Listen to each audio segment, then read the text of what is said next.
Welcome back to Second Chance, a series where I take an extended look back at games that didn't originally click with me during my first hour with them. This month, I'm revisiting Dragon Quest XI Definitive Edition. When I first tried it out, I was put off by the repetitive and simple combat of the early game, not to mention the uneven pacing and unconventional character designs. However, I understand that the game is commonly regarded as one of the best turn-based role-playing games ever made, so I was hoping that after dedicating a bit more time to it, that I'd be able to turn over a new leaf and finally connect with it. So the question is, after 6 hours of playtime, did I?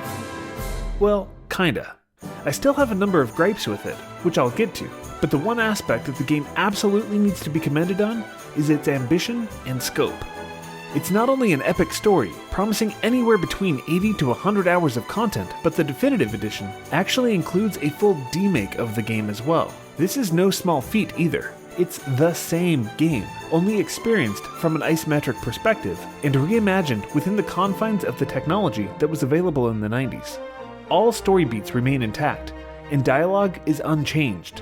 It even recreates the cutscenes within these same limitations, which was really a neat touch. It's included for people who prefer the stylings of yesteryear, and in that sense, it was right up my alley. The reason that this conversion is even possible is that because at its core, all conflicts are turn-based, and that core gameplay hasn't changed in decades. I suppose it doesn't really matter if it's a 3D model or a 2D sprite, when all you're doing is selecting which move to perform and watching characters battle. The long expanses that pad out the adventure in the fully 3D version are gone, and are replaced with tighter level design and an overworld that allows for rapid progression. It's a much snappier experience, moving from battle to battle and story point to story point with a much better flow. It would unquestionably be my favorite way to play, save for two key drawbacks. Because the cutscenes are limited to being strictly in-engine, they lack the emotional weight and drama that the modern version has. Just take a look at the difference between these two early game cutscenes. Well, we better say the prayer and get this ceremony over with, eh? What was that?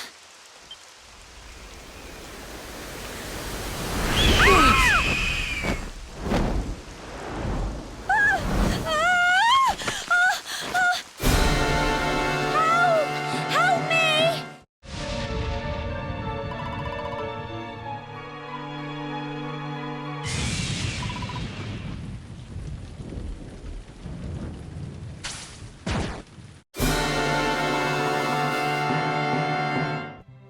It's impressive that the game works as well as it does in its pared back state, but the impact and spectacle is absent, to the point that I was constantly wondering what I was missing out on by playing in this mode. The other main drawback was that to accommodate a much smaller playfield, the way enemies are encountered is handled differently between the two modes. In a full 3D environment, there's enough room to show all of the enemies in the area. In these sections, encounters are optional and avoidable. In the 2D version, enemy encounters are instead handled randomly.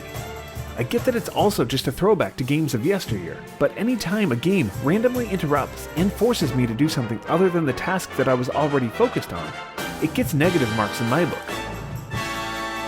Mercifully, the game allows for switching back and forth between the two modes without losing any progress. In fact, it's how I found myself playing much of the time, ping-ponging between both styles.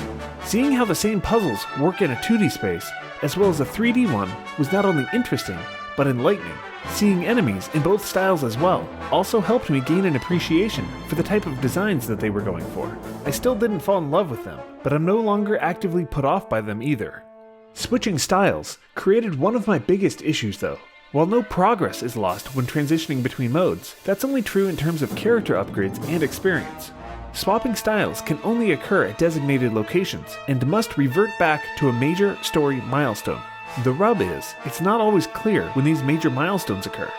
It makes it so that switching styles necessitates replaying over the same story beats, unless you get lucky with your timing. It's an understandable limitation of switching between essentially two different games. However, communicating better to the player of when swaps can occur without the need to replay portions would go a long way to improving the experience and respecting players' time. Thankfully, there are a number of ways that the game does do a better job of respecting players' time. The most obvious one is that battle speed can be cranked to 11, and all turns that don't require your direct input happen very quickly. Additionally, selecting each party member's individual moves isn't required either, meaning their turns can also be very quick. This can even be applied to your main character too. Different strategies can also be selected between at any given time, giving autonomy to the player, even when they're not in control.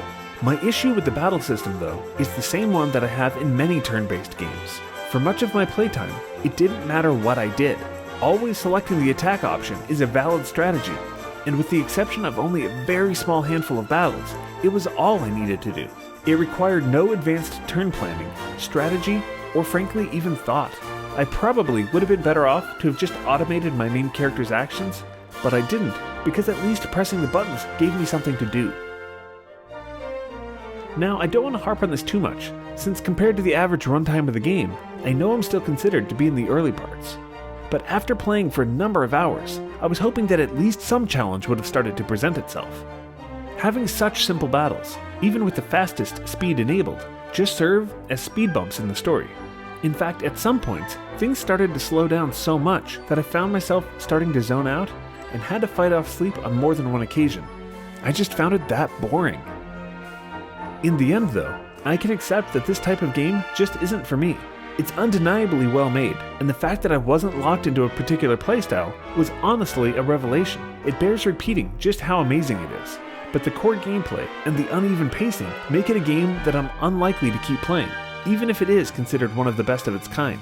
Perhaps if I play in the 16-bit style while pulling up a playthrough to watch cutscenes as I progress, I could stick with it longer. But then again, I'm sure I can think of more than a few things that I'd rather be doing for some 100-odd hours. You know what to do.